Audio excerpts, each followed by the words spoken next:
భారీ వర్షాలతో గోదావరి వరద ఉధృతి పెరుగుతోంది. ముఖ్యంగా ధవళేశ్వరం దగ్గర ప్రెజెంట్ ఇన్ఫ్లో అవుట్ఫ్లో 11.36 లక్షల క్యూసెక్కులుగా ఉంది. దీంతో మొదటి ప్రమాద హెచ్చరికను అధికారులు కొనసాగిస్తూ ఉన్నారు. అయితే నీటి మట్టం రెండో ప్రమాద హెచ్చరిక స్థాయికి చేరుతూ ఉండడంతో ఈ రాత్రికి రెండో ప్రమాద హెచ్చరికను సైతం జారీ చేసే అవకాశం కనిపిస్తోంది.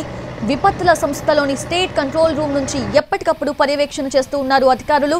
అయితే అత్యవసర సహాయక చర్యల కోసం state control room toll free numbers ని సైతం అందుబాటులో ఉంచారు.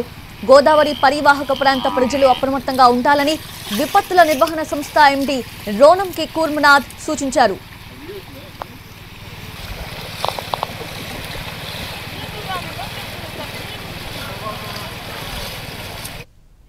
అల్లూరి జిల్లాలోని ముంపు మండలాల్లో పరిస్థితి ఆందోళనకరంగా ఉంది. గోదావరి నది శబరి ఉపనది ప్రవాహం అంతకంతకు పెరుగుతూ ఉండడంతో కూనవరం, విఆర్పురం, చింతూరు, ఎటపాక మండలాల్లోని అనేక గ్రామాలను వరద చుట్టుముట్టింది.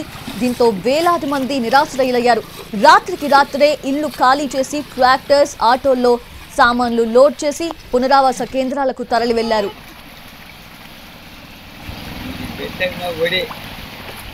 మరోవైపు కూనవరంలో గోదావరి 42 అడుగులకు చేరితే చింతూరులో శబరి 42 అడుగులకు పెరిగింది. శబరి గోదావరి సంగమ ప్రాంతమైన కూనవరంలో వంతెనకు అతి సమీపంలో వరద నీరు ప్రవహిస్తోంది. చింతూరు మండలం చుట్టి వద్ద నేషనల్ హైవేపై భారీగా వరద పోటెత్తింది. దీంతో తెలంగాణ నుంచి ఆంధ్ర మీదుగా ఛత్తీస్గఢ్, ఒడిశా రాష్ట్రాలకు వెళ్లే రహదారులు మూసుకుపోయాయి. అల్లూరి జిల్లాలో అలర్ట్ అయిన అధికార యంత్రాంగం శబరి గోదావరి సంగమం వద్ద సుమారు 15 లాంచీలను సిద్ధంగా ఉంచింది. నిత్యావసర వస్తువుల సరఫరా కోసం లాంచీలను వినియోగించబోతున్నారు. మరోవైపు జిల్లాలో విద్యా సంస్థలకు సెలవు ప్రకటించారు.